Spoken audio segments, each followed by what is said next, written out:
Magandang araw sa iyo, Tito Makoy. Ako si Arlan, nakatira dito sa Manila.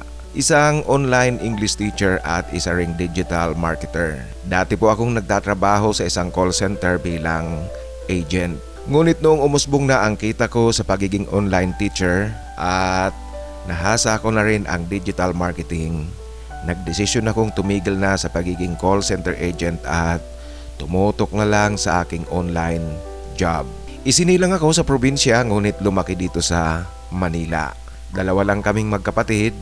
Ako ang bunso at babae ang panganay sa akin. May itsura ako, Tito Makoy, hindi sa pagmamayabang.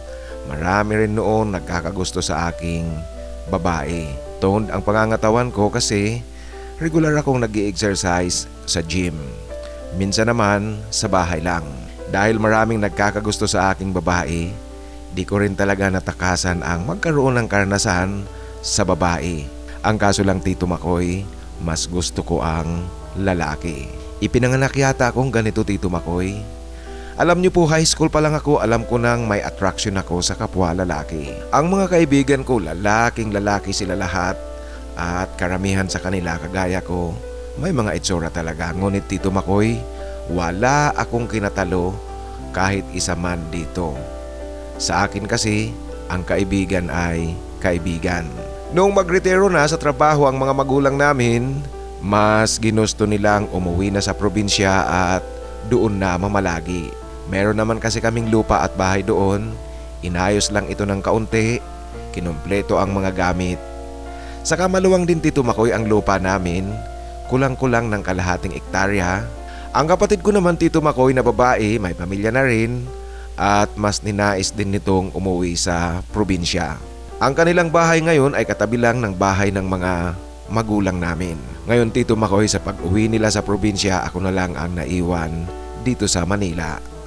Sa Manila, wala kaming sariling bahay, kaya lumipat ako ng tirahan yung tama lang para sa akin.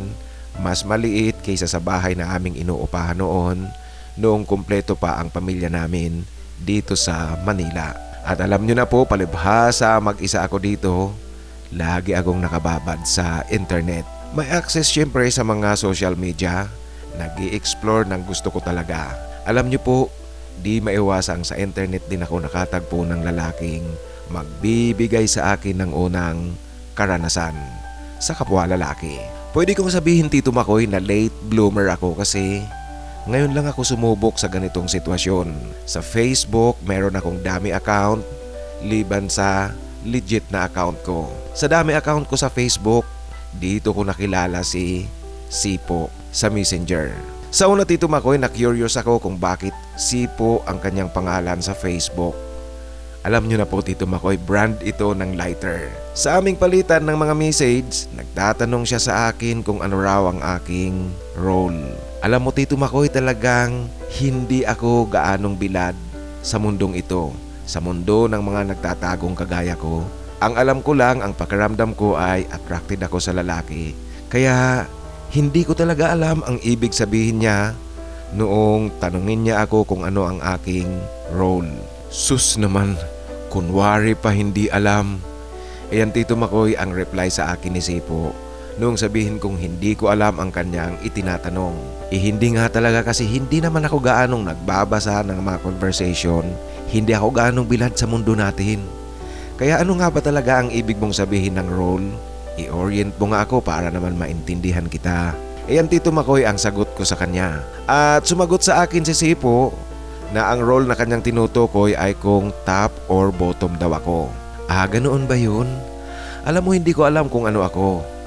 Yan ang sagot ko muli kay Sipo. Tinanong niya ako kung saan ba talaga ako nag-i-enjoy, sa pagiging top o kaya bottom. Ganoon pa rin ang sagot ko, Tito Makoy. Wala nga kasi alam mo, wala pa akong experience sa kapareho lalaki. Yan muli ang sagot ko sa kanya, Tito Makoy. Ayaw maniwala sa akin ni Sipo. Binubula ko lang daw siya.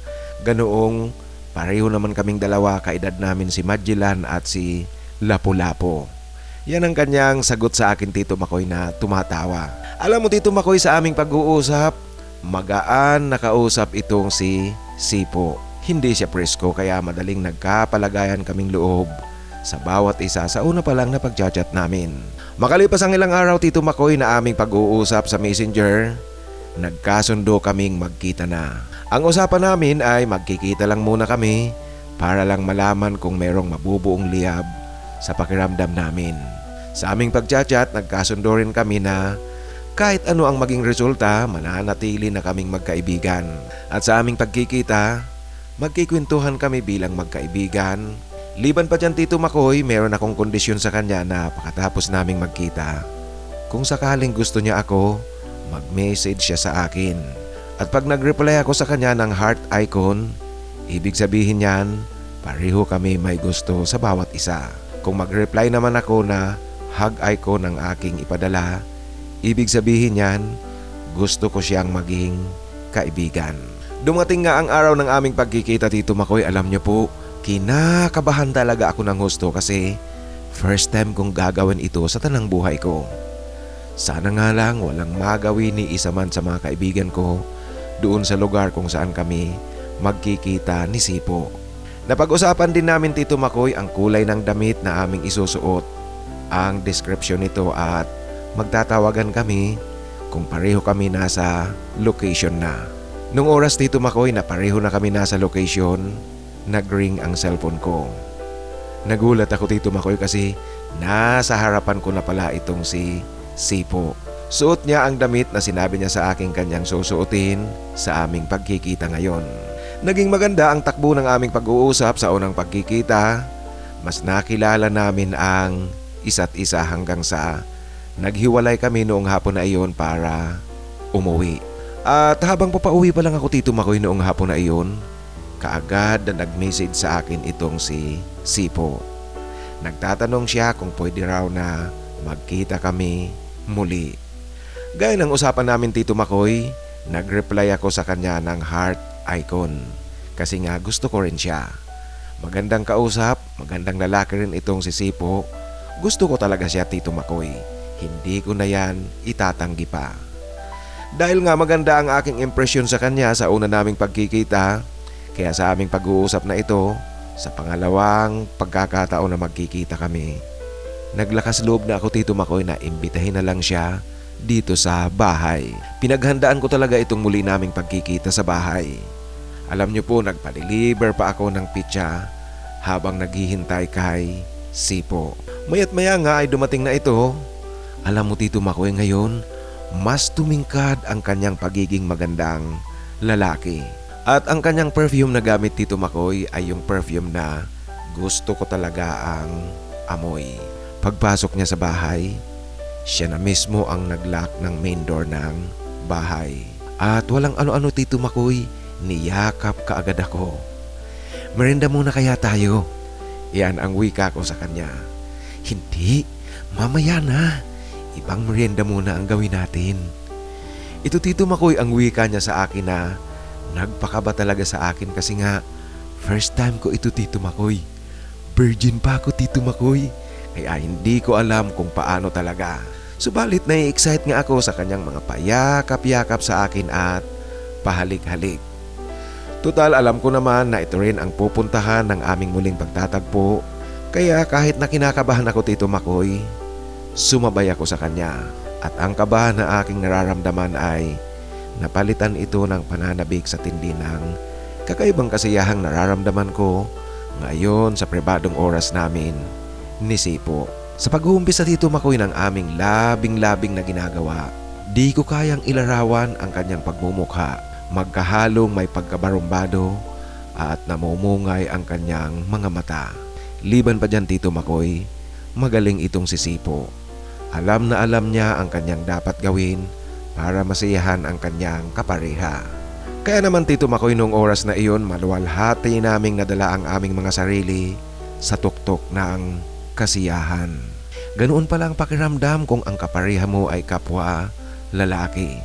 Hindi ko talaga kayang ipaliwanag dahil nga ngayon pa lang ako nakaranas ng ganito. Ayos ba? Yan ang tanong sa akin ni Sipo noong namamahinga na kami. Nagustuhan mo ba yung ginawa ko? Yan ang tanong muli sa akin ni Sipo. Ay, oo naman, kasi ang galing-galing mo nga, mukhang Napaka-expert mo talaga. Pang-ilan na ba ako sa naging karelasyon mong lalaki? Iyan Tito Makoy ang sagot ko sa kanya at tanong din. Actually, hindi ko masabi kung pang-ilan ka kasi kung tutuusin, wala naman talagang pwede akong sabihing karelasyon ko. Iyan Tito Makoy ang kanyang wika sa akin. Bakit naman lahat lang ba one night stand? Hindi ganoon. Ngunit bago pa masabi naming ganap na buo na ang aming ugnayan, bigla na lang silang naglalaho. Yan muli ang wika ni Sipo. Bakit naman? Tanong ko ulit Tito Makoy. Ewan ko basta baga bigla na lang nila akong iniiwan. Yan ang kanyang muling sagot sa akin Tito Makoy, sabay nakita kong may pagkadismaya sa kanyang pagmumukha. Sipo, kung sasabihin ko sa iyo ngayon mula ngayong araw na ito, tayong dalawa na, hindi ka ba bibitiw? Yan ang tanong ko na naman sa kanya Tito Makoy. Sa ngayon hindi ko pa masasabi kasi baka bigla na lang isang araw iwanan mo ako. Yan Tito Makoy ang aming palitan ng mga tanong at sagot. Dahil Tito Makoy sa naging intense ang aming pinakaunang paglalabing-labing, napagod at nagutom kami kaya kumain na kami ng merienda. Umalis siya ng bahay na kapwa kami merong tuwang nararamdaman. At mula noon walang linggong hindi nakakapunta sa bahay si Sipo. Kadalasan pagkatapos ng kanyang duty sa hapon at kung minsan naman kinabukasan day off niya, nananatili siyang matagal dito sa bahay, magkasama kami. Ngunit hindi siya nagpapalipas ng gabi dito sa bahay. Isang araw nag-text siya sa akin na hindi raw siya makakapunta sa bahay kasi meron siyang kinakailangang asikasuhin. Importanteng bagay. Subalit Tito Makoy, bumawi siya kasi sumunod na araw pagkatapos ng kanyang duty, sa bahay kaagad siya dumiretso. Pambawi raw sa hindi niya pagkakapunta kahapon. Alam niyo po ang aming ugnayan, palibhasa bago pa lang, kaya laging naroon ang aming pananabik na makita at magkasama kaming dalawa. Isang araw Tito Makoy, araw iyon ng kanyang regular na pagpunta sa akin. Meron akong kinakailangang puntahan. Alam kong malilate ako sa aking pag-uwi. Ayokong dumating siya sa bahay na wala pa ako, yung maghihintay siya sa labas ng matagal. Katinext ko siya na malilate nga ako ng kaunti, magpa-late din siya ng kaunti pagpunta sa bahay para hindi siya matagal na maghintay sa labas. Subalit Tito Makoy, nag-reply siya sa akin na hindi raw siya makakapunta sa bahay kasi kapos siya ngayon sa pamasahe. Yun lang pala ang problema. Sige na, ako na yung sasagot ng pamasahe mo. Ito Tito Makoy ang sagot ko sa kanya sa text. Nakarating nga siya sa bahay, tamang-tama lang na dumating na rin ako. Ngunit Tito Makoy, yung kanyang dahilan na hindi makakapunta sa bahay dahil walang pamasahe, naulit iyon. Kasi noong mga sumunod na linggo, nahalata kong laging may dahilan na hindi siya makakapunta at kadalasan ang dahilan ay ang pera. Alam mo Tito Makoy, dismayado ako sa nangyayari sa amin. Bagamat naiintindihan ko ang kanyang sitwasyon, kaya lang Tito Makoy, ewan ko po ba hindi ko maintindihan ang aking nararamdaman. Basta naiinis ako tuwing sasabihin niyang hindi siya makakapunta sa bahay. Isang araw nga na naman Tito Makoy, pumunta siya sa bahay galing sa trabaho, late na. Late na ito sa kanyang regular na pagdating mula sa trabaho. At nakainom Tito Makoy itong si Sipo. Amoy na amoy ko ang alak at halatang halata ko sa kanyang kilos. Ngunit Tito Makoy, paborable sa akin ang kanyang pagpuntang nakainom. Kasi nitong mga nakaraang araw, minsan na rin siyang pumunta sa bahay na nakainom. Alam niyo po, sa oras ng aming pagsasaya, wild na wild siya. Pati ang amoy ng kanyang hininga na amoy alak, gustong gusto ko ito Tito Makoy na nilalanghap. Liban pa dyan Tito Makoy, pag nakainom siya, napaka-sweet nitong si Sipo. Pagkatapos ng aming paglalabing-labing, nagkikwentuhan na lang kami sa may sala ng bahay. Nagsalita itong si Sipo. Alam mo Arlan, nakakahiyaman ngunit kakapalan ko na ang aking mukha. Pwede bang makahiram muna sa iyo ng 2,000? May kailangan lang kasi ako ngunit walang-wala ako ngayon. Ibabalik ko sa iyo pagdating ng sahod namin. Kung okay lang sa iyo. Kung hindi naman, walang problema. Kalimutan mo na lang ang sinabi ko. Iyan Tito Makoy, ang wika sa akin ni Sipo na seryosong seryoso ang kanyang pagmumukha. Palibhasa Tito Makoy, mahal ko nga talaga itong si Sipo at meron kaming relasyon. Kaya sa tingin ko, responsibilidad ko rin ang tulungan siya. Yun lang pala, walang problema. Saka wag mong alalahanin yung pagbayad. Saka mo na lang ako bigyan kung makaluwag-luwag ka na. Iyan Tito Makoy ang wika ko sa kanya at paninigurong walang problema ang kanyang hinihiram sa akin. Salamat talaga Arlan. Alam mo nakakahiya sa'yo ngunit swerte ko talaga. Gwapo at mabait ang boyfriend ko. Kaya naman mahal na mahal ko talaga ang boyfriend ko. Iyan Tito Makoy ang wika niya sa akin na naglalandi pa, sabay payakap-yakap ng mahigpit sa akin at pahalik-halik. Ganoon na lang ang kanyang pasasalamat noong pinahiram ko siya ng kanyang kinakailangang halaga, yung 2,000. Sinabi ko rin sa kanya na walang problema iyon, natural lang, magkaibigan kami, kinakailangan naming magtulungan. Subalit Tito Makoy, napapansin ko na habang tumatagal kami sa aming relasyon, tuwing pupunta siya dito sa bahay na sobra ang kanyang paglalambing sa akin, pati ang kanyang paglalandi ibang-iba, ibang level talaga. Nakikita ko Tito Makoy na pagkatapos naming maglabing-labing, saka siya magsasabi na meron na namang problema sa pera. Manghihiram ito sa akin.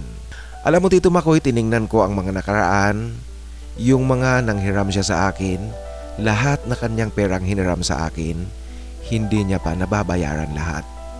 At hindi rin naman ako nagbubukas ng usapin tungkol sa nahiram niyang pera kasi ako na nga mismo ang nagsabi noon na huwag siyang mag-alala, bayaran niya ako kung makaluwag-luwag na siya. Kaya naman walang pressure talaga. Kaso Tito Makoy, sa kanyang estilo, tila yata kinukutuban ako para na akong nagiging ATM machine nitong si Sipo. Kasi lahat na lang problema sa pera at dadaanin lang ako sa mga paglalambing. Iyan Tito Makoy ang napapansin ko ngayon sa kanya, para na akong nagiging ATM machine. Subalit Tito Makoy, makalipas muli ang mahigit 1 buwan, muli na naman itong nanghihiram sa akin ng pera. Kasi raw merong emergency, magulang niya nasa pagamutan. Siyempre Tito Makoy, nabanggit na ang magulang at pagamutan. Alam kong napakaseryosong bagay ito. Maging ako man Tito Makoy, kung magulang ko ang nasa ganyang kalagayan, gagawin ko talaga lahat para sa kanila. Kaya walang ano-ano'y binigyan ko siya ng kanyang hinihiram na halaga sa akin. Siguro Tito Makoy, sasang-ayon ka sa akin kung sasabihin kong napakalaking bagay ang makatulong tayo sa pangangailangan ng iba. Isang araw nga Tito Makoy, nagpaalam siya sa akin na hindi muna siya makakapunta sa bahay kasi uuwi siya ng probinsya, aasikasuhin niya ang kanyang mga magulang. Yun nga ang dahilan kung bakit nanghiram siya sa akin ng pera noong isang araw. At sa kanyang sinabi Tito Makoy, dahil nga magulang niya ang kanyang aasikasuhin at ito ang dahilan kung bakit nanghiram siya sa akin ng pera. Kahit papaano Tito Makoy, natuwa ako kasi nakikita ko sa kanya na isa siyang mabuting anak. Paulit-ulit rin ang kanyang pasasalamat sa akin na pinahiram ko siya. Ayon sa kanya, napakalaking bagay talaga, napakalaking tulong ito sa kanyang mga magulang. Hindi niya raw alam kung paano niya susuklian ang kabutihang ginagawa ko sa kanya. Natuwa naman ako Tito Makoy sa ganyang pananalita kasi kahit papaano nakikita ko na naa-appreciate niya ang ginagawa kong pagtulong sa kanya. Noong araw Tito Makoy na umuwi ng probinsya itong si Sipo, naisip kong maglakad-lakad sa may Baywalk area upang makisilip sa lugar. Dahil alam natin Tito Makoy na dinadagsa ng mga tao ang Manila Bay pagkatapos na ipaayos ito ni PRRD. Total, wala naman akong gagawin at yung mga class sessions kong naka-schedule noong araw na iyon, lahat natapos. Alam mo Tito Makoy, pagdating ko sa Manila Bay, Naaaliw talaga ako sa ganda ng lugar. Naaaliw ako kasi napakaraming taong namamasyal. Pagkatapos ko Tito Makoy na maglakad-lakad at mag-ikot-ikot sa paligid, nakaramdam ako ng gutom at uhaw. Kaya naisip ko Tito Makoy na kumain muna sa mga kainan na katabi ng Manila Bay. Mula sa aking kinaroroonan Tito Makoy papunta sa open food court ng Harbor Square, natanaw ko si Sipo papasok sa Jollibee. Meron siyang kargang bata at merong kasamang isang babae. Ako Tito Makoy gusto kong makasiguro kung siya nga iyon kaya humanap ako ng pwestong hindi niya makikita paglabas nila. Ang ginawa ko, nakihalo ako sa mga taong naroon, yung mga nagkukumpol-kumpol, ang iba nakatayo lang, ang iba kumakain ng ice cream, kumakain ng chichirya, at ang iba naman abalang-abala sa pagpapa-picture. Makalipas nga Tito Makoy ang mahigit isang oras, lumabas sila ng Jollibee. Karga-karga ni Sipo ang bata, saka nakakapit sa kanyang braso ang babae. Ngayon ko nalaman Tito Makoy na meron na palang pamilya itong si Sipo. Ang pakilala niya kasi sa akin, pareho kami mga walang obligasyon. At habang naglalakad sila papalayo, nasa likuran nila ako, patuloy ako sa pagkuha ng video sa paligid, kunwari. Ngunit ang talagang kinukunan ko ng video at still photo ay si Sipo. Alam mo Tito Makoy, pinagpapawisan ako ng malamig kahit na mainit ang panahon, maalinsangan. Kasi nalaman kong nagsisinungaling pala sa akin itong si Sipo. Akalain mo ba naman Tito Makoy, ang sabi niya sa akin, uuwi siya ng probinsya para sa kanyang mga magulang. Aasikasuhin niya ang mga ito kasi nasa pagamutan. Ngunit natuklasan ko na nandito pala sa Manila. Hindi totoong umuwi siya ng probinsya. Noong nakalayo na sila Tito Makoy, alam niyo po, hindi ko na itinuloy ang plano kong kumain sana. Umalis na ako at sa ibang lugar na lang ako kumain bago umuwi sa bahay. Dumating muli ang sumunod na linggo Tito Makoy. Pumunta siya sa bahay, yung regular na pagpunta niya sa akin. Kumusta? Kailan ka dumating? Yan ang tanong ko sa kanya Tito Makoy. Kahapon lang. Yan ang kanyang sagot sa akin. Kumusta yung mga magulang mo? Yan muli Tito Makoy ang tanong ko sa kanya. Sa awa ng Diyos, okay silang lahat. At salamat talaga sa tulong mo. Alam mo na ikwento ko sa kanila na nanghiram lang ako sa isang kaibigan. Binanggit ko yung pangalan mo. Kaya ganoon na lang ang kanilang pasasalamat talaga. Ayon nga sa kanila, sana raw makita kanila at personal na mapasalamatan. Iyan Tito Makoy ang kanyang pambobola sa akin. Kasi Tito Makoy sa kanyang pagpuntang ito sa bahay, hindi ko naman binanggit na nakita ko siya doon sa may Manila Bay. Parang wala lang. At tinatanong ko nga siya, sinusubok ko ito kung magsasabi ng totoo. Naku Sipo, pakisabi mo na lang sa mga magulang mo na huwag silang mag-alala. Ang importante, okay silang lahat. Iyan Tito Makoy ang aking pagtatapos sa kwentuhan naming ito noong pumunta siya sa bahay. Kahit pa alam na alam kong nagsisinungaling sa akin si Sipo, ngunit hindi ko talaga ipinahalata sa kanya. Alam mo Tito Makoy na ulit pa ng ilang beses ang kanyang mga pangungutang kunwari sa akin ng pera. Maraming dahilan kung ano-ano na lang at lahat naman ito pinagbibigyan ko.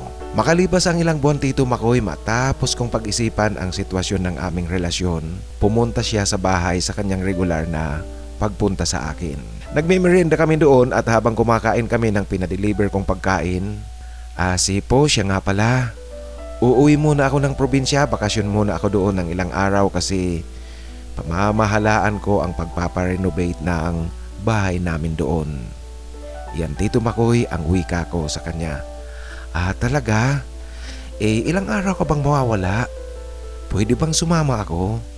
Yan ang tanong niya sa akin na kunwari Tito Makoy. Nagulat at nabigla sa sinabi ko. Baka aabutin ako ng 3 linggo sa probinsya, ngunit kung matapos kaagad ang trabaho, baka mapaaga ang pag-uwi ko dito sa Manila. Depende yan sa renovation na gagawin. Kung matapos kaagad ang mga magtatrabaho, makakabalik kaagad ako.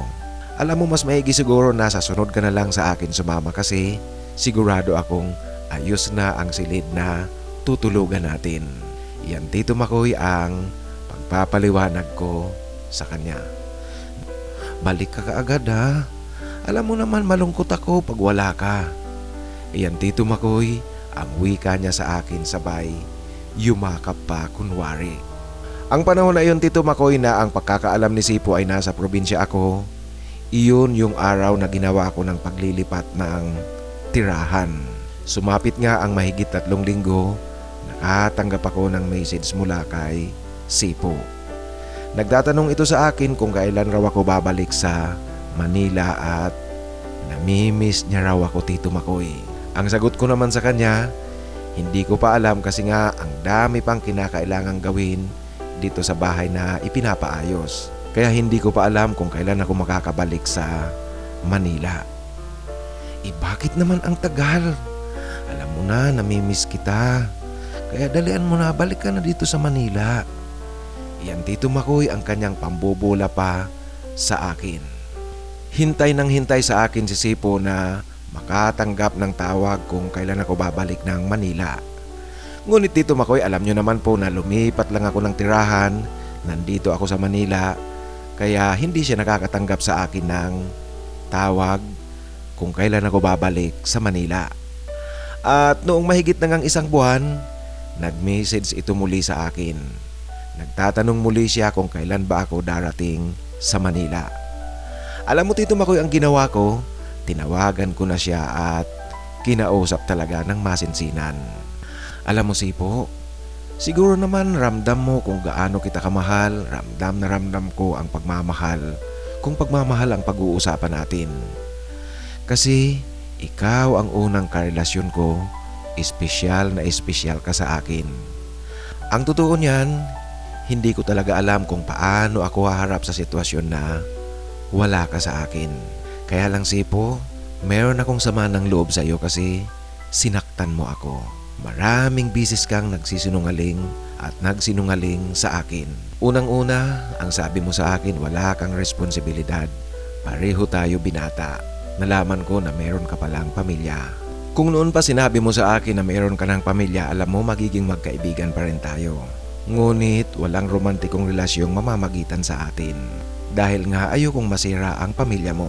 Isa pa yung sinabi mo sa akin na pupuntahan mo ang mga magulang mo, uuwi ka ng probinsya, kaya ka nang hiram sa akin ng pera. Alam mo, natuklasan ko na nagsisinungaling ka rin sa akin noon kasi hindi ka naman talaga umuwi ng probinsya. Iyan na Tito Makoy ang diretsahang sinabi ko sa kanya noong tawagan ko siya sa cellphone. Arlan, sino naman ang may sabi sa iyong hindi ako umuwi ng probinsya? Yan Tito Makoy ang tanong niya sa akin na lumalabas pang gawa-gawa ko lang ang kwento. Alam mo Sipo, sa pagmamahal ko sa iyo, handa akong damayan ka sa problema mo, tulungan ka sa problema mo. Kaya kong ibigay sa iyo ang tulong na kaya kong ibigay. Ngunit di naman pwede na dahil sa pagmamahal ko sa iyo, magpapadala na lang ako sa mga kalukuhan mo. Kung nagsabi ka lang sa akin ng totoo, nandito pa rin ako sa iyo. Tutulungan kita at dadamayan. Ngayon sa tanong mo kung sinong nagsabi sa akin na hindi ka umuwi sa probinsya, heto, tingnan mo ang ipapadala ko sa iyo. Iyan Tito Makoy ang wika ko sa kanya. Sabay ipinadala ko sa kanya sa messenger ang video na aking kinuha. Dahil Tito Makoy sa ipinadala ko sa kanya ang aking videong kuha sa kanila, alam niyo po sa aming pag-uusap, merong ilang sandaling katahimikang namagitan sa amin. Kaya nagpatuloy ako Tito Makoy sa aking pagsasalita at sinabi ko sa kanyang lumipat na rin ako ng tirahan kaya huwag na niya akong puntahan doon sa dati kong tirahan kasi wala na ako doon. Alam mo Tito Makoy, sa pag-uusap naming ito, hinihintay kong mag-sorry man lang siya o magpaliwanag. Gusto kong makarinig ng pagpapaliwanag o kaya paghingi ng paumanhin. Subalit, wala akong narinig mula sa kanya ni isang salita. Ang paglipat ko ng tirahan, ito'y para tuluyan ng putulin ang aming ugnayan para hindi na niya ako masundan. Kaya sa pag-uusap namin iyon Tito Makoy, iyon na rin ang panahon na tinuldukan ko na ang aming relasyon ni Sipo. Kaya ngayon Tito Makoy, sa kasalukuyan, heto ako, single muli. Ngunit sa kabila ng nangyari, hindi naman ako nagsisisi kasi kahit papaano mayroon akong natutunan. Natutunan ko at naranasan sa unang pagkakataon ang pumasok sa isang relasyon sa kapwa lalaki. Nagawa kong magmahal at kahit na peke iyon, naranasan ko rin kung paano mahalin. Kahit na alam kong hindi naman talaga pagmamahal iyon, ngunit Tito Makoy kung ano ang ginagawa ng isang taong nagmamahal sa kanyang minamahal, naranasan ko pa rin iyon kay Sipo kahit na papaano. Ang aming naging relasyon at ang karanasan ko kay Sipo ay itinuturing ko na lang itong isang malaking aral sa akin upang sa susunod na papasok ako sa isang relasyon, magiging mapanuri na ako at mag-iingat. Hanggang dito na lang po Tito Makoy ang aking kwento. Sana po piliin nyo at ibahagi dito sa iyong channel at sana magsilbing aral din sa mga naghahanap ng karelasyon. Ang isa sa mga nakikinig sa iyong channel, Arlan. Maraming salamat Arlan sa pagbabahagi mo ng iyong kwento. Alam mo tama yung ginawa mo kasi yung ikinikilos at ang pagtrato sa iyo ni Sipo, hindi pagmamahal yun para sa akin, pagsasamantala.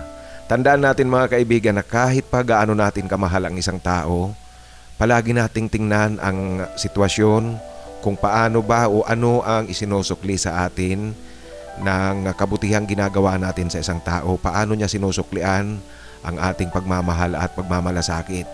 Kung ganyan, lahat lang hingi ng pera, hindi yan pagmamahal, pagsasamantala talaga yan.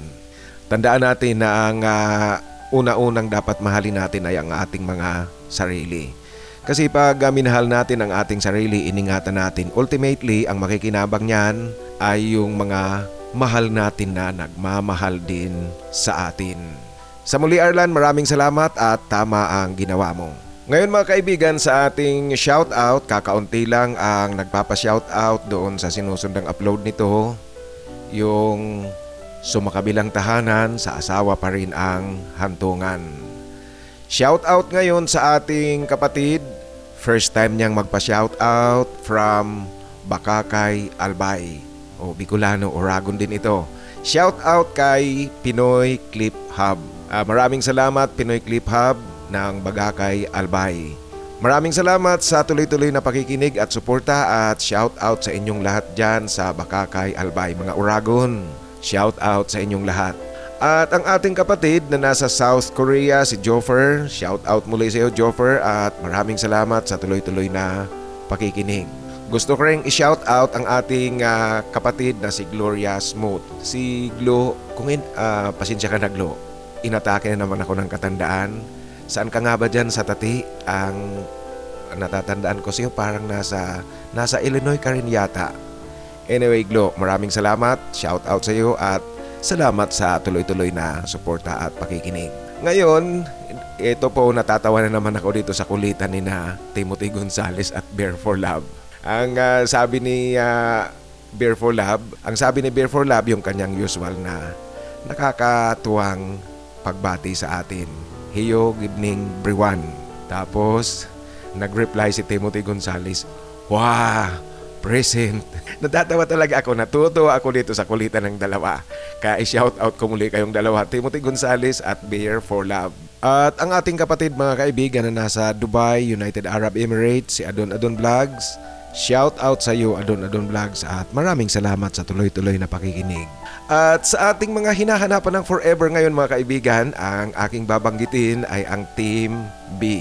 Para doon sa ngayon palang nakakapakinig, ang mga pangalang babanggitin ko po, naghahanap yan ng forever. Ang ibig kong sabihin ng forever na hinahanap nila, seryosong relasyon, hindi yung hook up lang. Kaya kung naghahanap kayo ng forever, pwede nyo silang kontakin, isulat lang sa comment section ng ating kwentuhan. Sabihin nyo kung sino ang gusto nyong makaugnayan. Ngayon, ang mga naghahanap ng forever, sa Team B, Alfred TV 888, John M7V, John Inglaterra, Alvin Santiago, si Rodney Kerubin, JP Chulipa, Felmer Borromeo, Felipe Gorospi, Josel Tabuena at ang nagbabalik na kapatid natin si Robert Merafuente. Kung naghahanap po kayo ng forever, pwede nyo po silang kontakin. Sa muli, sa mga nais na magpa-shoutout, pakisulat po sa pinakahuling upload upang siguradong mabasa ko yan. Kasi kung nasa lumang upload na, napakalaki na ng posibilidad na hindi ko yan mabasa. Mabasa ko man yan, masyado nang matagal. Kung baga sa kanin, hindi na mainit, hindi na masarap ang lasa.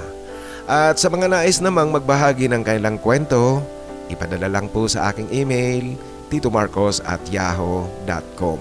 Sa inyo pong lahat ang aking taos-pusong pasasalamat sa tuloy-tuloy na pakikinig at tuloy-tuloy nyo akong sinasamahan dito sa ating kwentuhan.